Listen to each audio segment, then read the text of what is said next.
Premier League creeping towards its climax. The heat was on at both ends of the table. On Match of the Day this week, we've got plenty of good, some bad, and the downright ugly. And I'm not talking about Alan Hansen and Mark Lawrence. We've 6 games in all for you, and we start with the day's early kick-off between Birmingham and the league leaders Arsenal. An extraordinary game for all sorts of reasons. The commentator at St Andrews was Jonathan Pearce. Birmingham haven't beaten a top-half team all season. If Emmanuel Adebayor scores today, he'll atone for his late miss against AC Milan in the week and equal an Arsenal post-war record of 8 league scoring games in a row. Birmingham have Olivier Capo back from suspension in their only change, but Sheffley drops out. They haven't won in 7 league games. Arsenal recall Almunia, once again lame and axed. Walcott replaces the band Eboué, and Sondros comes in for Toure, who has a calf strain. This is their 44th game this season, more than any club in Europe. Fabregas chasing back to Sondros, and now Clichy. Eduardo into space, tackled by Taylor, who showed studs.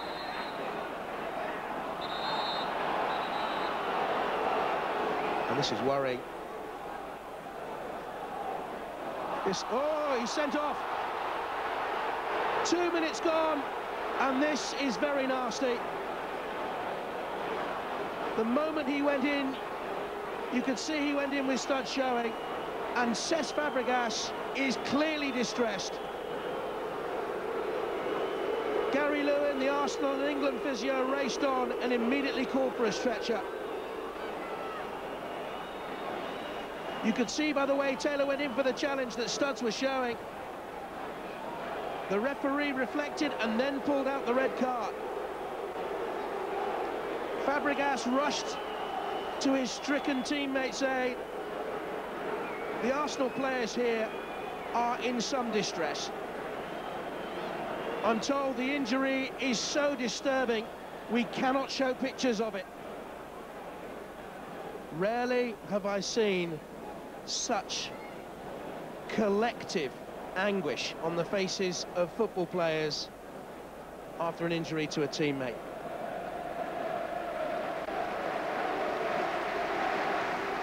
Sporting applause from the Birmingham fans as the stricken Eduardo is taken from the field of play. It looks as if he's being given oxygen as well as he's going off. A major injury. One can only wish him well. Play was stopped for 7 minutes and 40 seconds for the injury.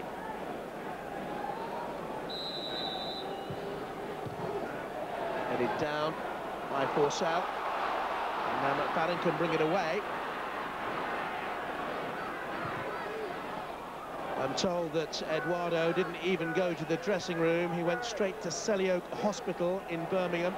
And it's not just the Arsenal players who are distressed. Some of the club's medical staff ashen-faced with shock. Forward by Murphy. Now McFadden. Capo's gone to the left-hand side. Flamini got back there. Still McFadden, and he was fouled.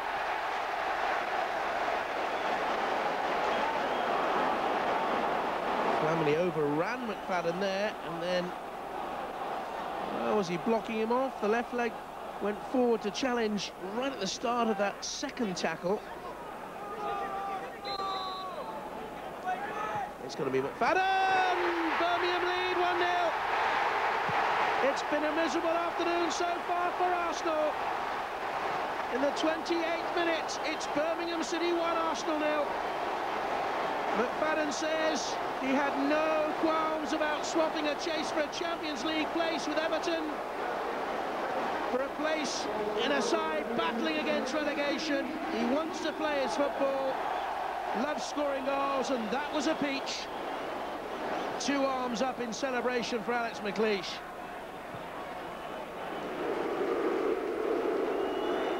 Birmingham players quick to run back and defend. Get behind the ball, but Arsenal look for Adebayor. Chance!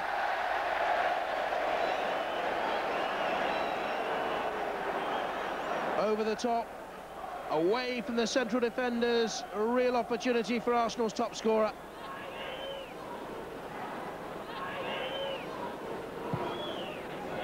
This is Fabregas. Good block in there by Barnaby. Now Larson can bring it away. Looking for McFadden, who's on the side. Bad defending by Arsenal. McFadden for two. Wide, and looks to the referee for some help as Sonderos got back at him. There was nothing wrong with the challenge. It was a bad miss by James McFadden. Awful defending, a straggled line for Arsenal. McFadden, the scorer of big goals in big games, could have given Birmingham City a 2-0 lead. It was a wretched finish. Kleb got quickly away to Clichy. Arsenal keeping the pressure turned on. Here's Fabregas. Went to place it. Super save. That's Arsenal's best effort of the game. Save Mark Taylor. What by Fabregas? Away by McFadden. Oh, that's another good stop, this time from Kleb. Did well here to keep it down on the half volley. Taylor again under pressure, comes for it, doesn't make it! 1-1! Arsenal have an equaliser, and it's Theo Walcott. His first league goal for Arsenal. Taylor, a hero one moment, a villain the next. Came for the cross, didn't make it. Adebayor out-jumped him. Walcott on hand, 1-1. Picks out Fabregas, good pass. Adebayor. Kleb. Alexander Kleb. Another fine piece of goalkeeping by Taylor. Arsenal have come out roaring at the start of the second half. Flamini in there again, where Arsenal wins it back to Kleb. Adebayor. Cleverly done. Walcott. Fabregas. Off the post. Taylor saves. And Fabregas denied by the woodwork. Lovely build-up. Good first time passing. Off the post. How important could that prove in a few months' time? Desperate block by Gallas. Fabregas. Ridgewell with the chest strap down, straight to Walcott. Arsenal dominant. Walcott, beautiful. From the error, he was straight onto it, quick as a flash. Looked for the gap, found the bottom corner. Arsenal 2-1 up. Poor clearance by Ridgewell. And from that moment, there was only going to be one result. He's waited so long for a Premier League strike, he now has two. 2 goals in 6 minutes for Walcott and Arsenal. The error by Ridgewell presented the ball to the England international.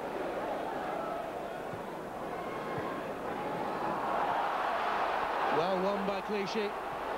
And forward to Adebayor, who's onside. Arsenal to win it here. Taylor pushes it wide, and Bentner screams at his teammate, why didn't you pass it? There has been friction between the two earlier this season. And Bentner will want to know why Adebayor didn't pass. Was he up alongside Adebayor quick enough? The Arsenal top scorer surely had to go for goal, and Taylor thwarts him.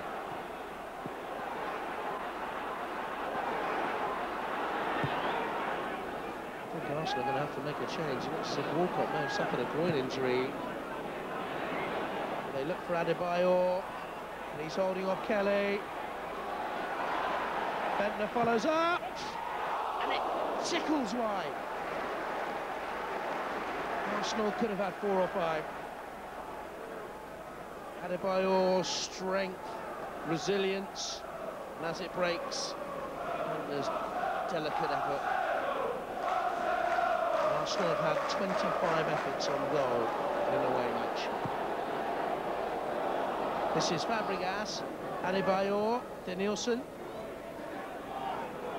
Adebayor. She was a little bit sluggish. Oh, surely his shirt's tugged back there.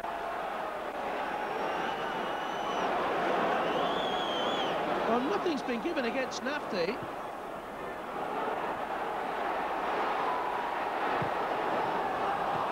Poor ball in. Flamini there to block again for Arsenal. Oh, Clichy, a mistake there. Penalty to Birmingham. Sloppiness at the end has caught Arsenal out. They've had so many chances to win this game. And this could be a huge moment in the title race. Clichy lost concentration, fouled Parnaby. It's a penalty. Leading 2-1, bucketfuls of chances. Gallas fumes and stalks away. Gallas, a yellow card for that. The big game, big occasion, big goal scorer, James McFadden. This could be huge. 2-2. After 94.5 minutes. Raw anger. Sheer joy. The cool finish. A precious point from the Clichy and Birmingham against Arsenal for the second time this season. 2-2 at St Andrews. Gallas is in a state of disbelief. It's as if they have lost the Premier League title and every cup you could play for in 1 minute. They wanted the points for Eduardo.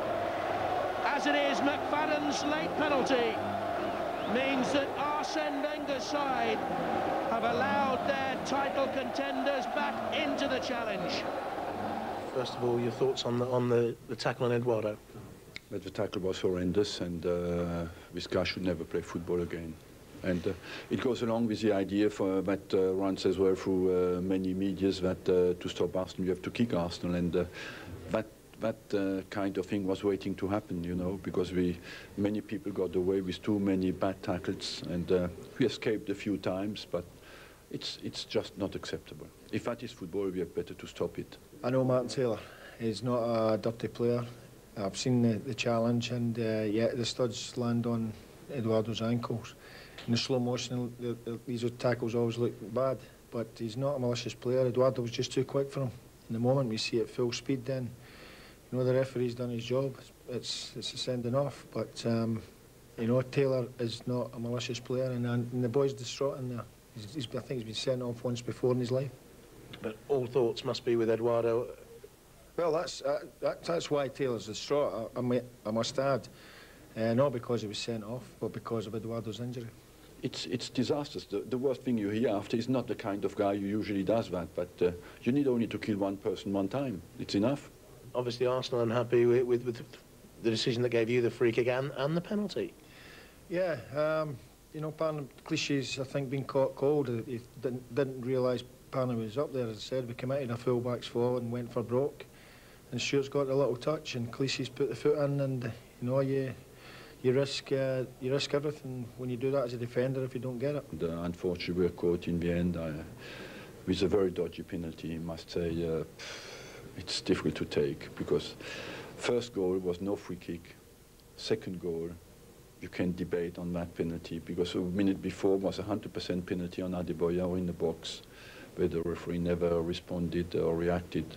It's very hugely disappointing, even if we should have killed that game before by scoring a third goal that we had an occasion to do. Not about football, though, is it, tonight, really? No, it's we want news of Eduardo as quickly as possible, and hope he's coming back quickly. But the minimum, the season is over, and we are scared that it's much longer.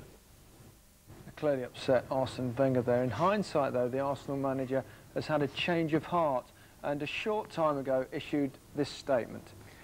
It was a highly emotional afternoon, and we were all shocked by the injury to Eduardo. On reflection, I feel my comments about Martin Taylor were excessive. I said what I did immediately after the game in the heat of the moment. That's a statement issued by Arsene Wenger just a short while ago, and he's obviously very emotional at the time and said stuff that perhaps he doesn't, in reflection, mean. Very much so, and I'm glad he retracted the initial statement. I mean, we've all been there, emotions run high. In 1987, Jim Beglin broke his leg against Everton. I was the captain of Liverpool. He was my roommate, and it was a horrific injury. And I said things after the game that possibly I shouldn't have said, and I do regret saying them. And Arsene Wenger, and you could see the Arsenal players with this horrific injury, and the same sort of thing. Emotions run high, you say things that later on you regret. He's made the statement, he's cleared it up. I hope that's going to be the end of it. I mean, we'll show a couple of replays of the incident that weren't available at the time. It's pretty horrific, so you know, it's a tough injury to see. But did you think it was a particularly nasty challenge? I think what you've got to understand first, that Taylor's not run 15, 20 yards and jumped in with 2 feet.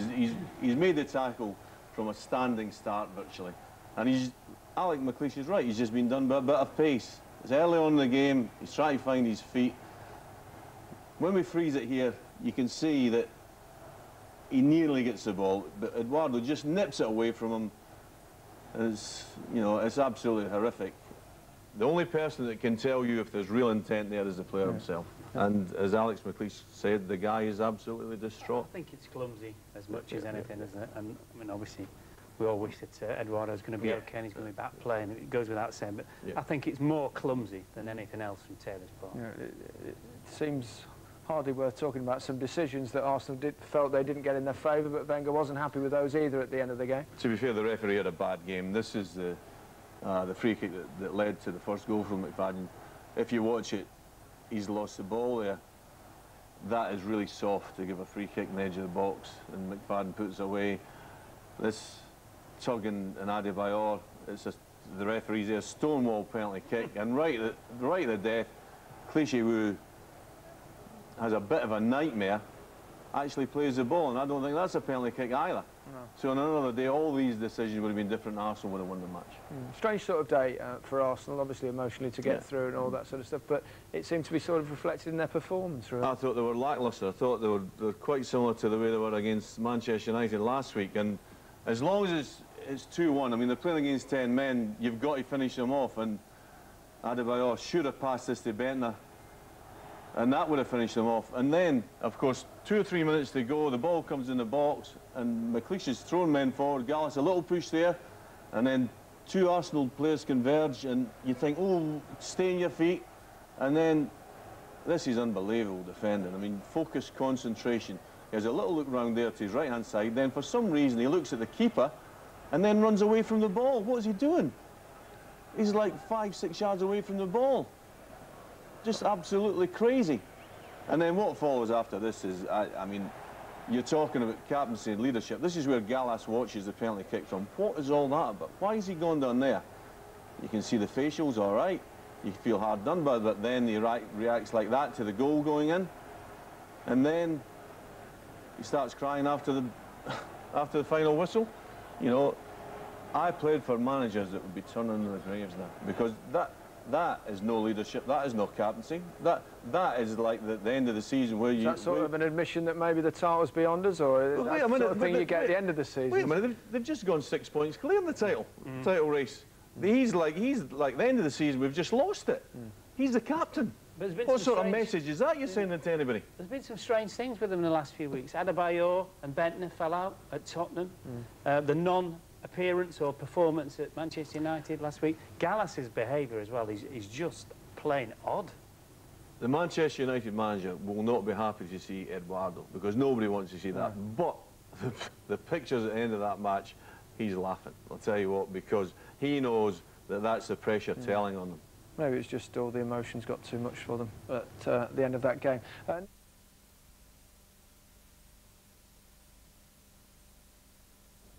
new Gooner out today. New edition of the Gooner. Brand new Gooner. New edition of the Gooner. 02.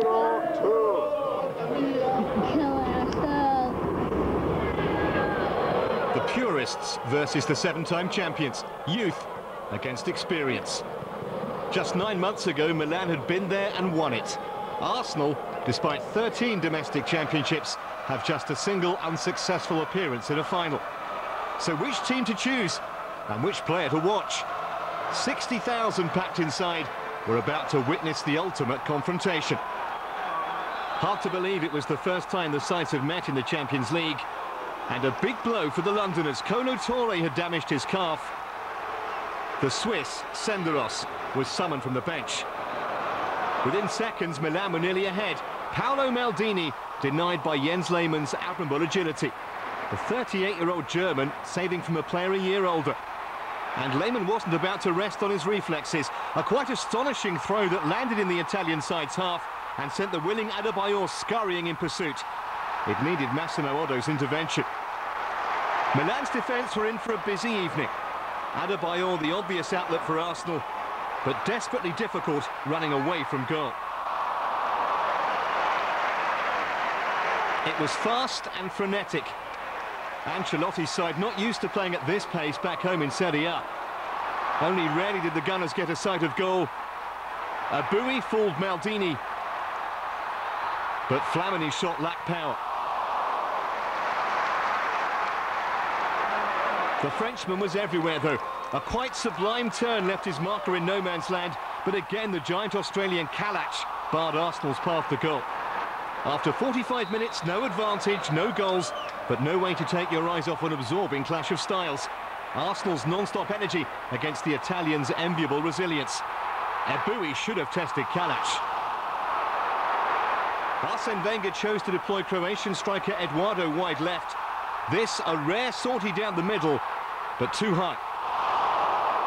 But it was all Arsenal, with only fleeting glimpses of 18-year-old Pato and World Player of the Year Kaka, both shackled and subdued by Wenger's defensive line.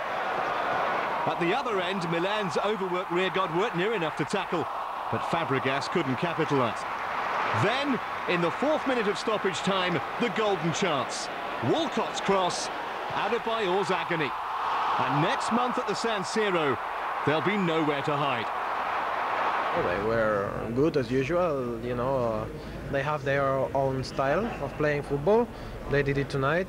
They didn't concede a goal against the Arsenal side that I think played very well. You know, I think they are a very good side. We're gonna attack more, maybe not more but better. We didn't play very good attacking tonight. First, it's a big club, big team, and also they have big players. So we have to be very concentrated, very focused on every ball, every 1-against-1, and I think we have done a great game. To get a draw here at such a ground like this, you can't complain, and now it's all to play for at our ground.